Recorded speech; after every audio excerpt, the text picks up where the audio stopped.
Please take your seats. I'd like to invite you to join us in singing our opening hymn, Come, Come, Whoever You Are. Sarah will share the words on the screen. I have a feedback loop. I can get him. Good morning, everybody. Good morning.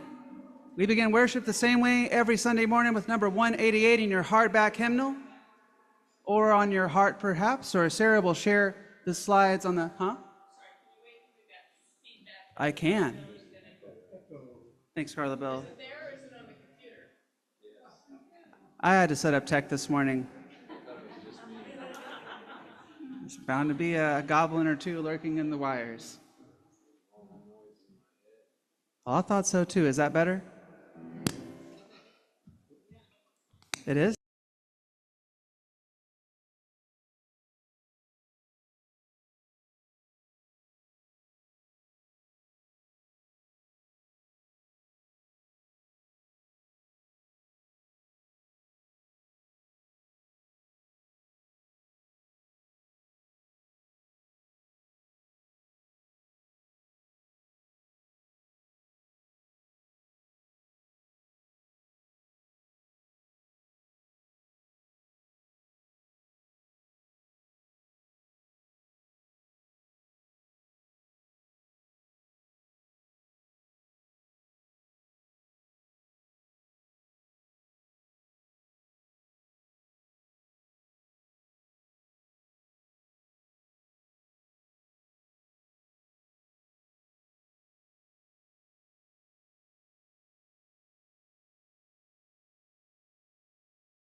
Ven, otra vez ven.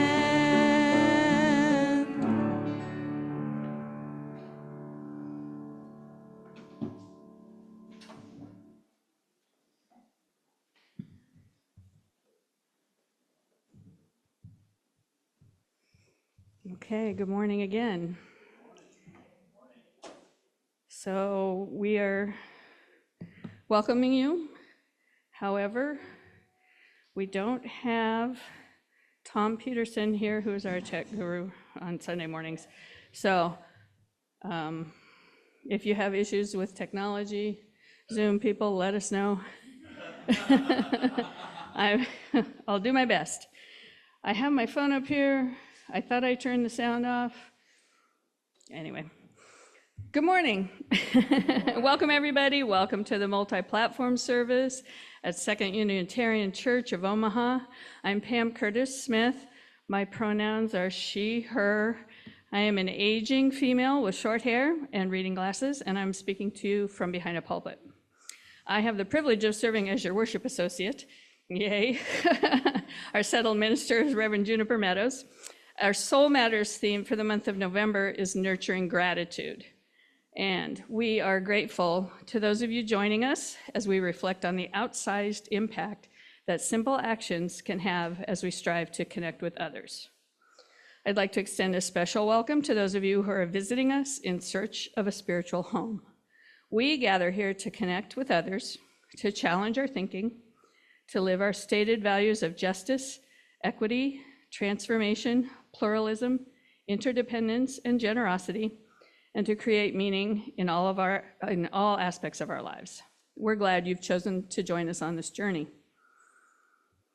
As you may have heard Zoom proclaim or seen on the slide, we record the service in order to edit and post elements of it on YouTube. So with that in mind, be aware that if you are toward the front of the sanctuary, you may be caught on camera because it's right here. But I do invite you to do what you need to do to be comfortable here in this space to fully engage with the service. Please silence and put away your cell phones unless you need it, and refrain from taking photos without getting consent from those who may be in the background. Feel free to move around, familiarize yourself with the locations of the bathrooms, the emergency equipment, and the exits. Anyone can use the fidget bags, the fidget toys and activity bags that we have in the back, or you may simply remain seated to reflect on what you see and hear today. So now, as our first act of worship, I invite you to turn and greet one another. And for those of you joining us on Zoom, you're welcome to turn on your microphone and join in as well.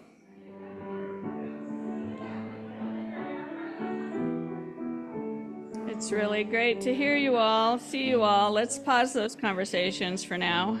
Pick them up after the service during coffee hour. You're invited to stay for coffee, conversation.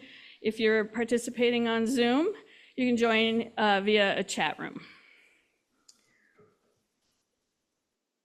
The flaming chalice is a symbol of Unitarian Universalism identity.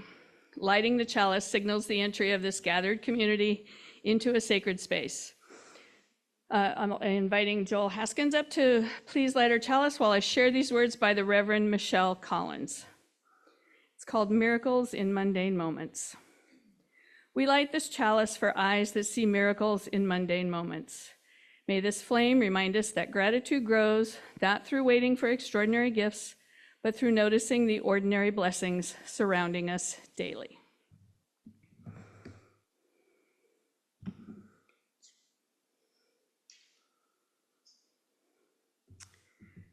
In our Free Church tradition, the boundaries of our community are determined by commitment and participation rather than a creed.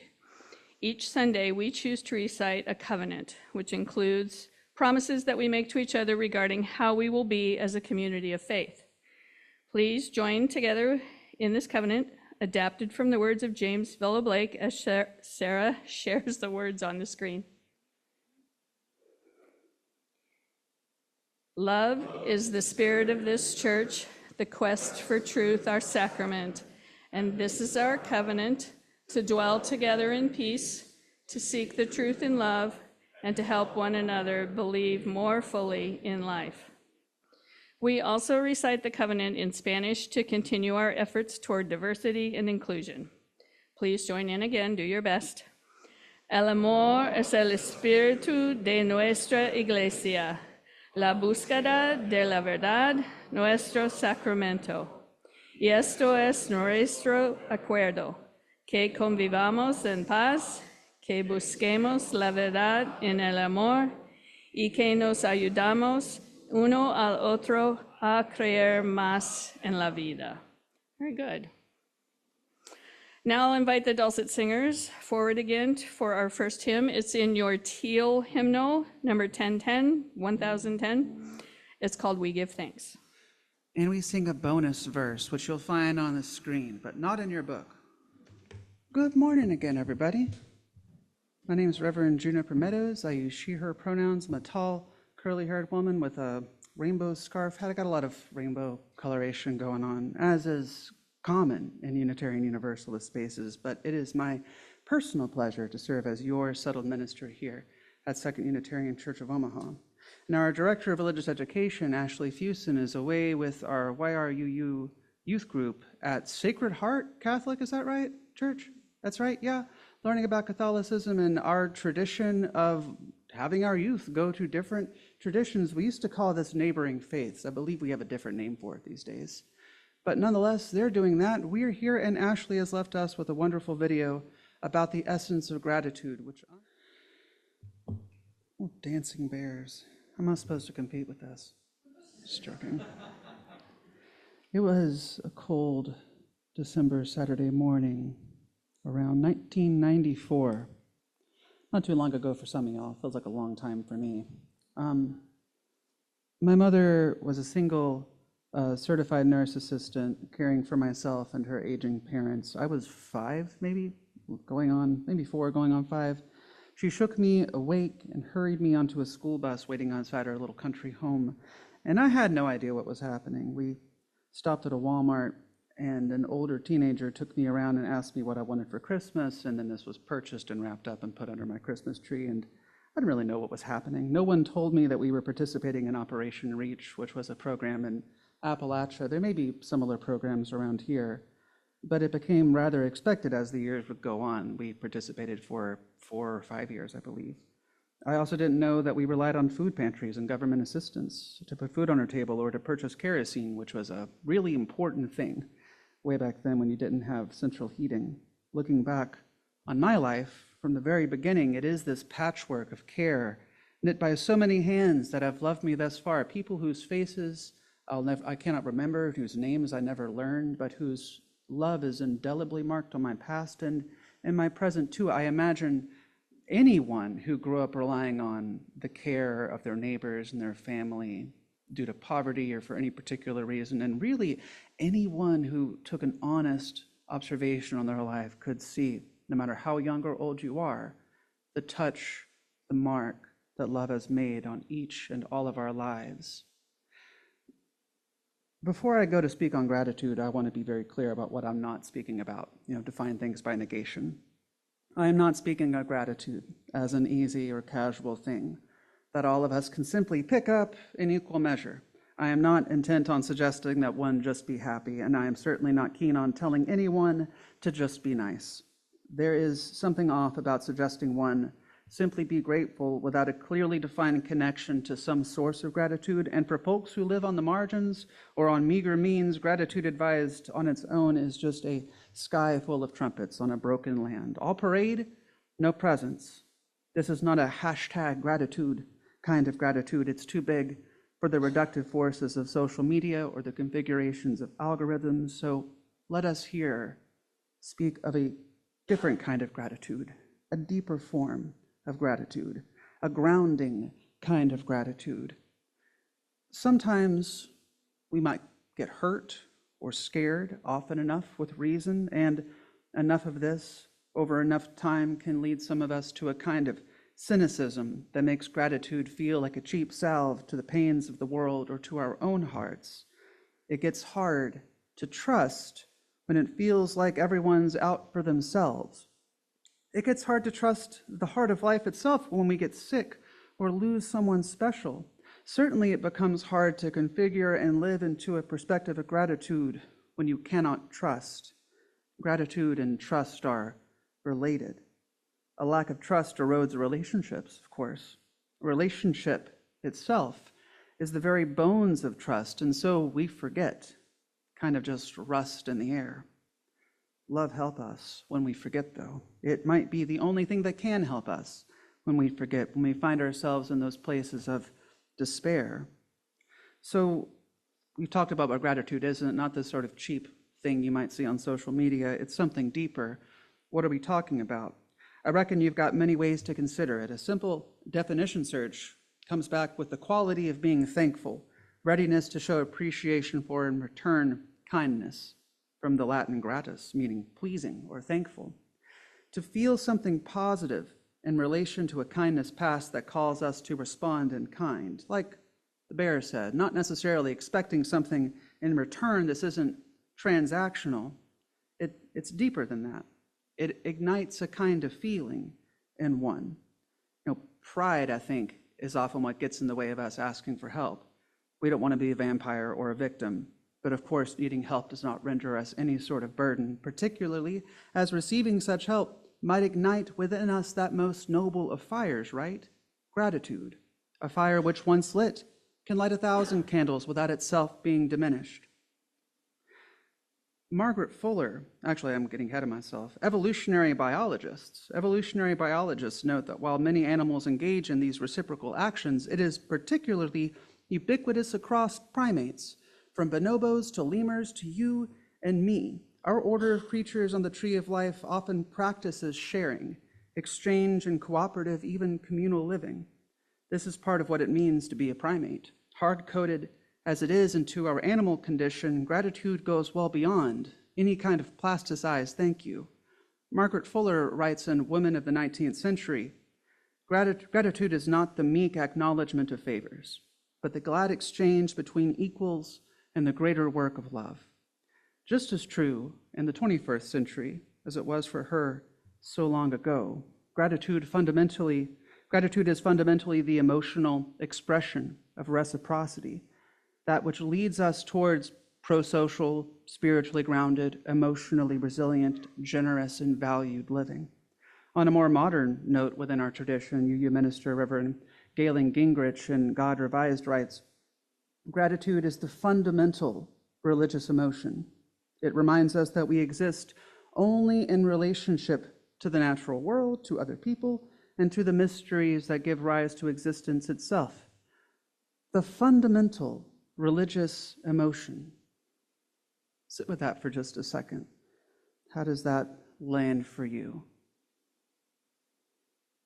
Gratitude is this ongoing awareness of one's relationship to the wider world. For some folks, this comes very naturally, yet not everyone has equal what we would call trait gratitude. Quite a bit of work has been done in the field of positive psychology around the study of gratitude, and like many mental phenomenon, it's quite clear that not all people feel it the same or to the same degree. And yet we have strong evidence to suggest that no matter what one's baseline experience of gratitude, their dispositional gratitude might be, there are significant benefits to cultivating, to nurturing it within one's life, more than just feel-good fluff, y'all. This is the stuff of emotional and spiritual regulation, so desperately needed when things are so chaotic and uncertain. It's a steady path towards balance in the midst of all of our becoming. Neuroscientists have found that practicing gratitude activates regions of the brain that are associated with rewards and empathy and increased cognition, particularly the medial prefrontal cortex. And I'm not sure why I wrote this down, because I am not sure where that is in the brain. But I can say that in 2015, an fMRI study was done by UC Berkeley, and that showed that when participants would recall times that they felt deeply grateful, which was probably tricky to do in an MRI machine, their brains lit up in areas linked to dopamine release. That's the same system that reinforces our learning and our motivation. Over time, regular gratitude practices appear to rewire neural pathways towards positive perception and less reactivity to stress. This does not mean that you are just blissed out all the time. It means that we're better able to handle the hard parts of life when they come our way. We're less likely to fall apart or to feel defeated or to go to a place of despair if we can find that people, that experience, that memory even, to root gratitude in. People who keep gratitude journals, for example, for just 2 weeks report higher levels of optimism and sleep quality and life satisfaction. That's a pretty broad array of benefits. Regular expressions of gratitude have been shown to reduce depressive symptoms, lower blood pressure, even improve our immune function. Taken as more than a feeling and nurtured as a practice, gratitude leads us towards more pro-social behavior, which cascades into more experiences with others, more connection, more real life. And it's important to again remind that we do not feel gratitude all the same all the time. I used a word for it earlier, dispositional gratitude or trait gratitude. This is a personality trait wherein one with a high degree of dispositional gratitude would regularly turn their attention toward the good others do for them and would be more keen to acknowledge what is positive in life. This does, again, not mean that such a person is not able to acknowledge what is positive in life. It does not mean that such a person is not also able to move to address what is wrong and broken in the world, but they are rooted in a present-mindedness and aware of all the good that grounds their being and supports them daily, so they're better able to be resilient in the faces of those forces of despair. For such a person, the motive force of compassion in their lives is a running well of awareness of the relationality that comprises all of life, such an awareness which feels like the regular companion of gratitude, an ongoing thanksgiving, as Thoreau would put it. All that said, the call and charge of gratitude is just as profound as it is simple. More than simply forcing thanks out of raw courtesy, the act of kindness manifests naturally from a heart attuned to gratitude. You might also understand this as it being just the right thing to do. In that manifestation, it reinforces its own roots, so you have a feedback loop here. Sometimes, well, our musicians definitely, we know that term, right? Where it just reinforces itself. Not all feedback loops are bad. Here is one that we can instantiate within ourselves that will feed itself as we continue to engage with it, a kind of positive feedback loop. This is essentially a call to pay attention to the everyday magic that binds us all together and to, importantly, allow it to affect you. to get out of our own way, to go past simple niceties, and to root ourselves in what sources of gratitude may avail themselves to us. Not simply just to get along, but to truly participate in this life. For this is the fundamental religious emotion. And if we are to be a people of compassion, and if our compassion is to be authentic and transformative, we must also be a people of deep gratitude, rooted in love and returning time and time again to the relational reality of all things.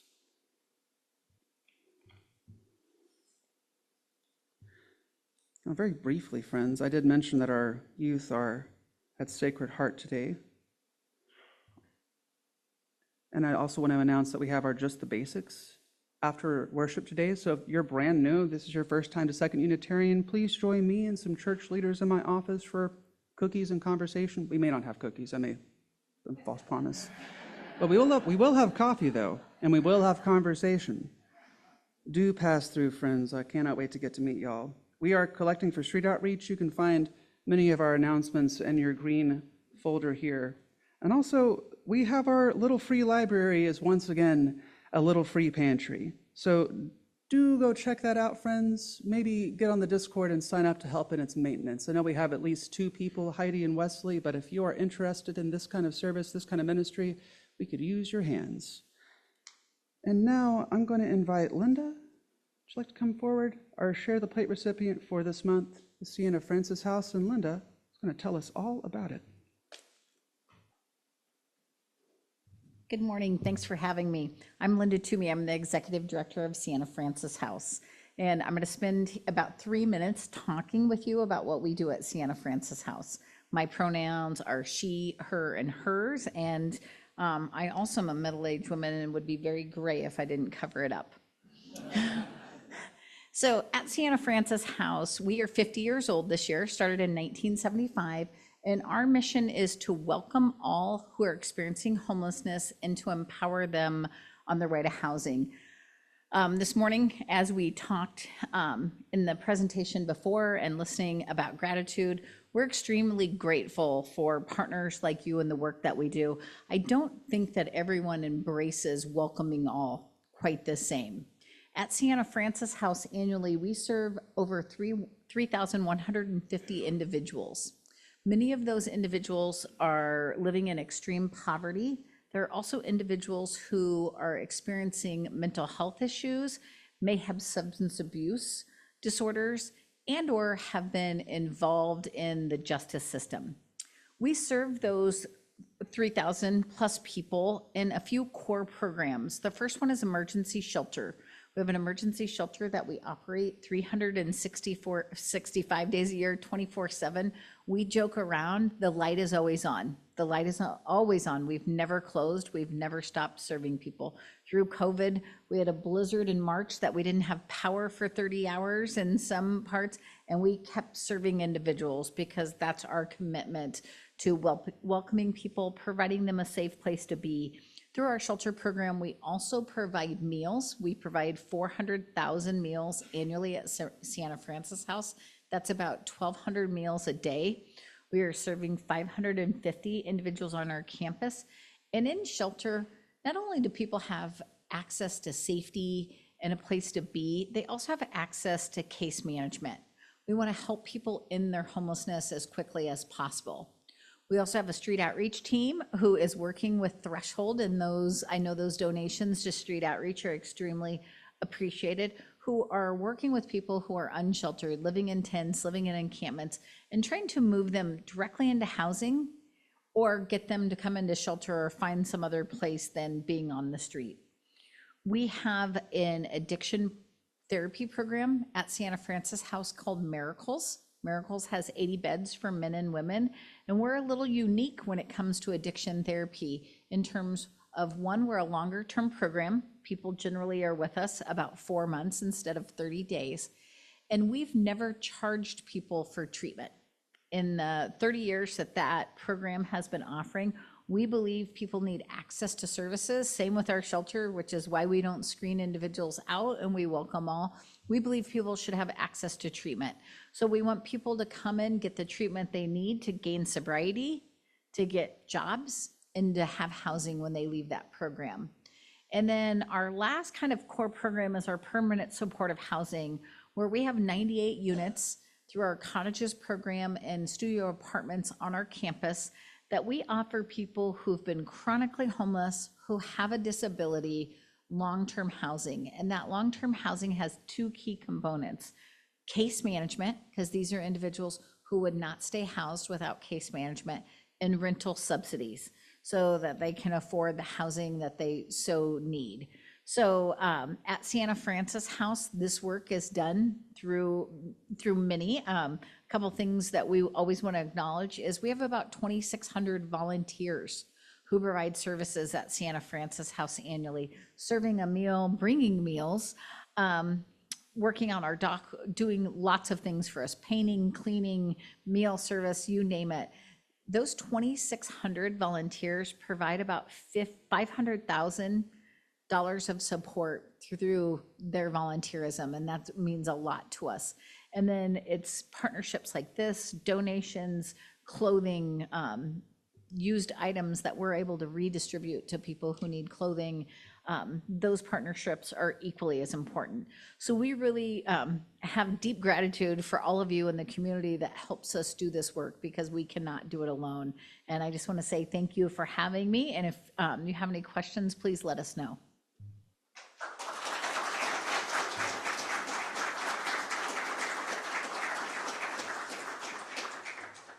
What a tremendous ministry y'all have. This is not true everywhere. In Knoxville, where I'm from, there is no such shelter. So thank you for being a place where people can come truly as they are and receive care and dignity. So, so important. So tremendously important. Friends, we move into a time of ultra building. I'm trying to find my remote. Not my remote, my microphone. Not again. Let's see. This thing working today? Yeah, love that. All right. Take that, tech goblins. Did I say that out loud? Only child syndrome. Friends, you are invited to be up and about this space to make some meaning with the symbols we have before us. This morning, we have flowers, orange, and other kinds of orange that you can take, flowers of fellowship. If you see, hey, Linda. This is what we do. If you see a flower that you would like to keep for yourself or give to a stranger or a friend or a neighbor, that is what they are for. They are for passing around and spreading some light. In this same basket, because we understand our burdens and our blessings to exist within one life and one body, we have stones. You may take a stone and you may, if you feel led, connect that weight in your palm to a burden that may be on your heart, and then give it back to the water. Carry and to hold. Deep calls to deep.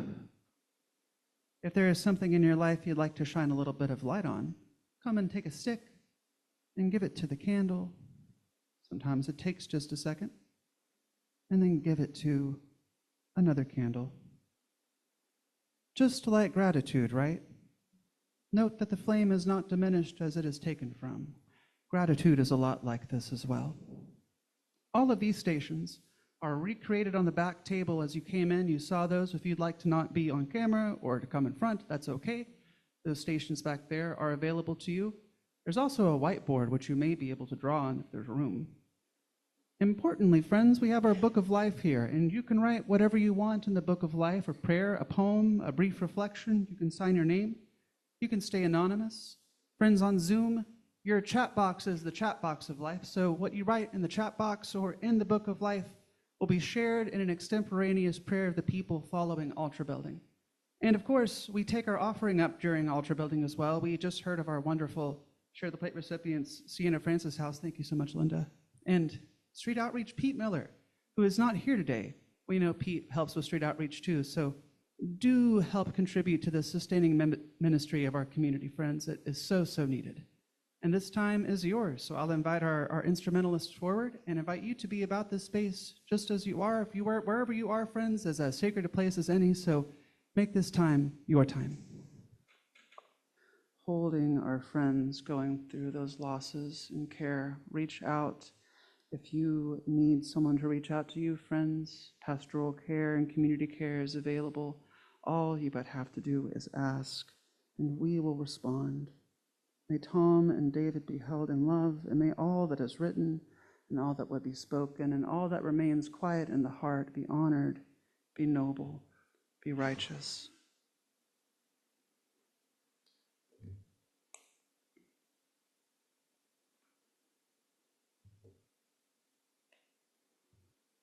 Oh, Pam, thank you.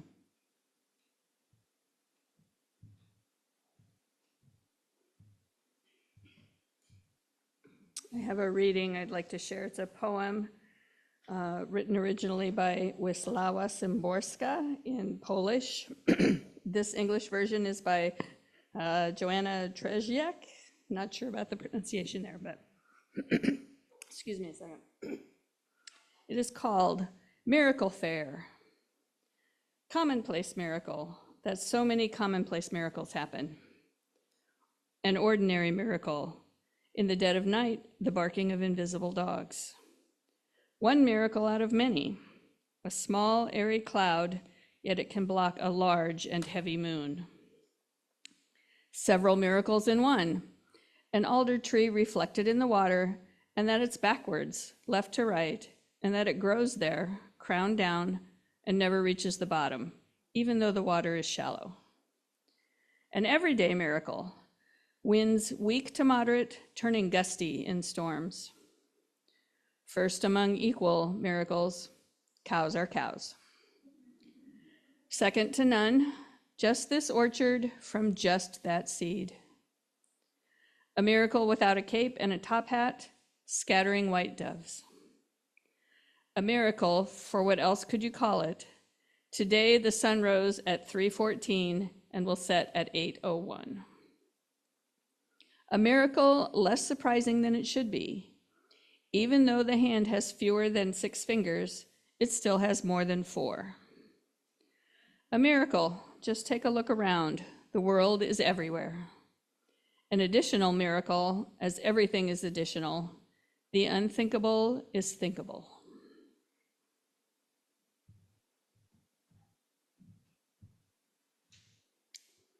Thank you, Pam. Before I jump in, friends, I forgot to call attention to this very cool thing that our administrator, Jamie, has put in our orders of service. A little gratitude bingo for the month as we explore this theme. Take this with you, put it on your fridge, mark it off if you feel so called. Share how this speaks to you in our Discord or with friends during service. I am excited to see how such an idea takes root for friends here. The unthinkable rendered thinkable. This is a worship service or a bit? My God. Give me a hammer and some watermelons.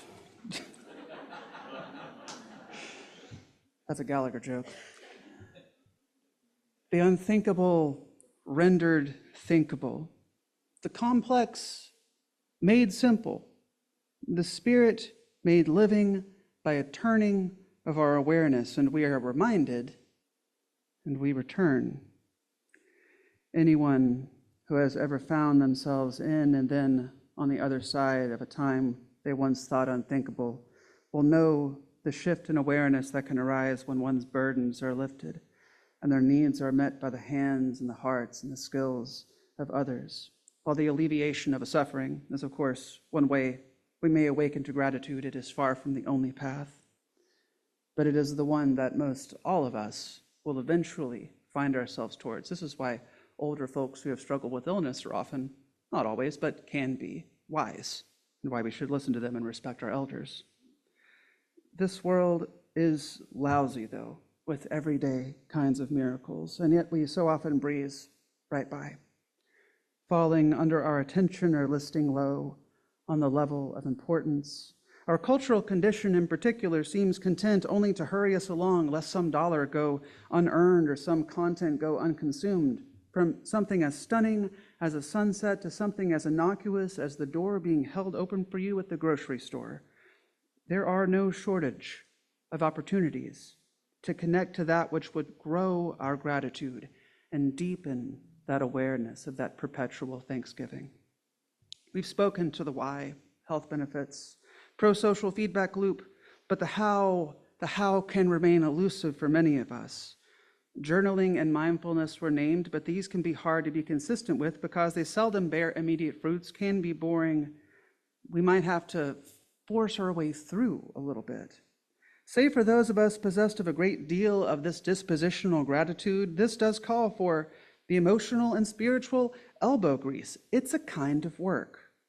We may encounter some inner resistance. For me, this sometimes manifests in my worst moments when things aren't going so good for me, what the kids might call a cringe feeling, unserious, scorn-worthy. What are you doing writing in a book about your gratitude? The world's on fire.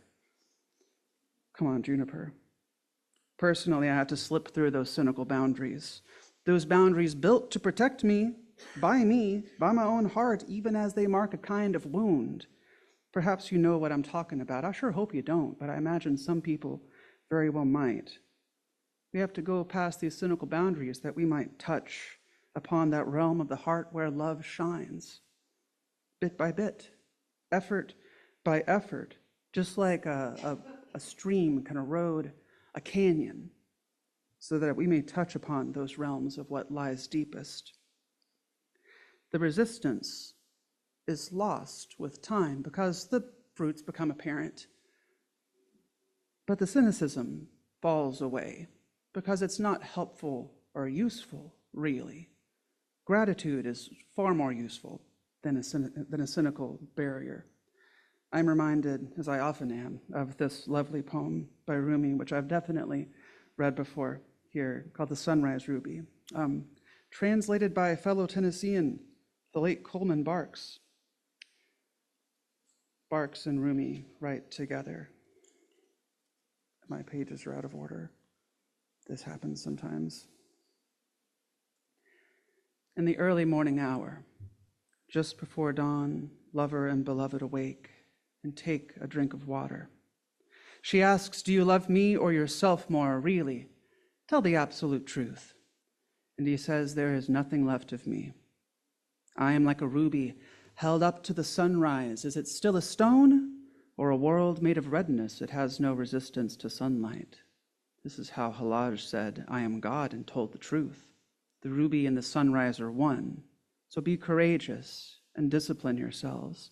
Completely become hearing and ear and wear this sun ruby as an earring. Work. Keep digging your well. Don't think about getting off from work. Water is there somewhere. Submit to a daily practice. Your loyalty to that is a ring on the door. Keep knocking, and the joy inside will eventually open a window and look out to see who's there. It is not easy. Rumi talks about it, and Barks talked about it together with Rumi, as a thing that requires discipline. Keep digging your well. My family dug a well when I was a child. That looked hard. Don't think about getting off from work, though. Water is there somewhere. Submit to a daily practice. That's a word Unitarians don't always like to hear, the idea of submit. Not supplication before something that's going to punish you, friends. It is submitting to that higher calling we have within, those wells of gratitude, to honor all that has come before us, that has made us who and how and what we are. Submitting to this, in reverence to this, to our own heart. And in this way, like Halaj says, I am God and told the truth, not the one God over all other people, but participating in that whole of creation. That essence of gratitude calls us to recognize and to reckon with the relational nature of reality. It calls us right into it. And at the same time, can't it be a little scary? Sure it can.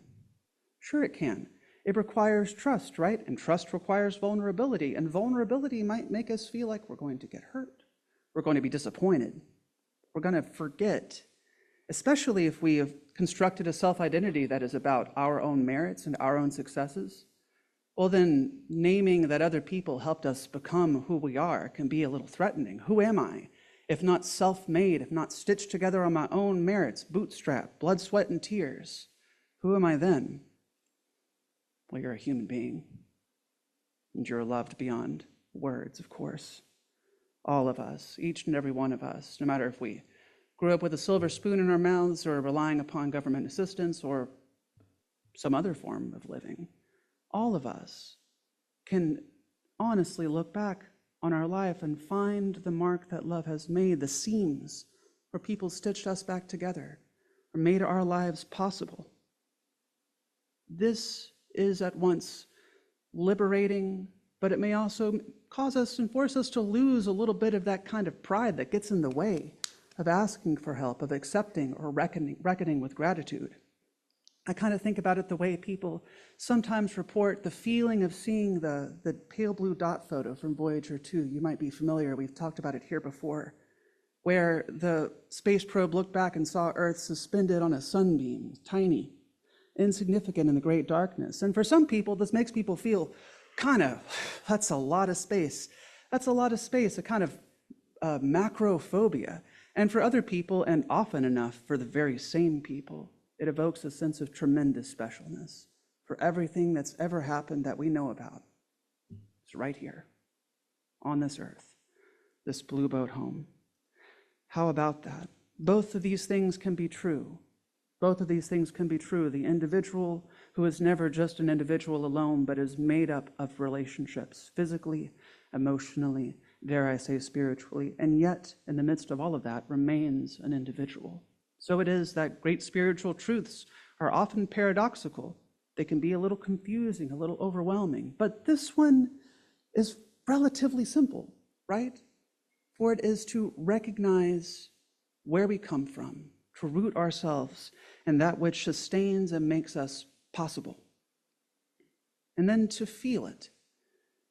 Perhaps not all at once, perhaps it takes time to grow, all of these are okay, but to feel it and nurture it and allow it to magnify and allow it to move us towards more social encounters, more opportunities, more strangers that might then become neighbors, and of course also more disappointment and more hardship. But when we do this, we're better able to meet the disappointment and meet the hardship because we'll know who we are and from where we arise.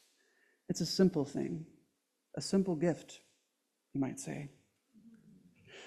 And turning, you might turn round right, friends. Will you sing this old Quaker song with me, friends? 'Tis a gift to be simple. In your hymnals, on your hearts, and on the screen.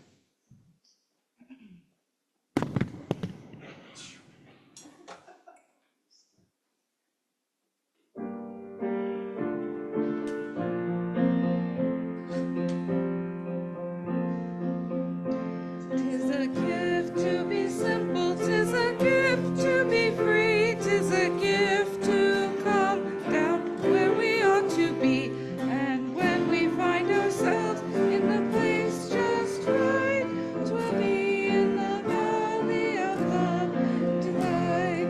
Where true simplicity is gained, to bow and to bend, we shan't be ashamed. To turn will be our delight, till by turning, we come round right. One more time. 'Tis a gift to be simple, 'tis a gift to be free, 'tis a gift to come down where we ought to be. And when we find ourselves in the place just right, 'twill be in the valley of love and delight. When true simplicity is gained, to bow and to bend, we shan't be ashamed.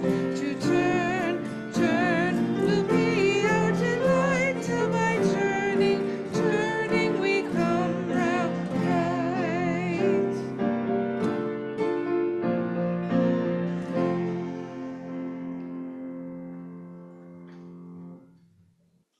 As we prepare to leave the comfort of this space and this company, I'd like to share these chalice extinguishing words, which are also by the Reverend Michelle Collins. Joel, will you please come and extinguish the chalice for us? This one is called "The Practice of Noticing Continues." Our worship ends, but the practice of noticing continues. May you discover treasures hiding in tomorrow's ordinary moments: the warmth of morning coffee, a stranger's kindness, the miracle of lungs that breathe without asking. Go forth, gathering what is already here. Doxology, friends, you find it on the screen. Praise God from which all goodness shines. Praise freedom lifted to the skies. Praise the fires of the mind. Praise all the joy we've yet to find.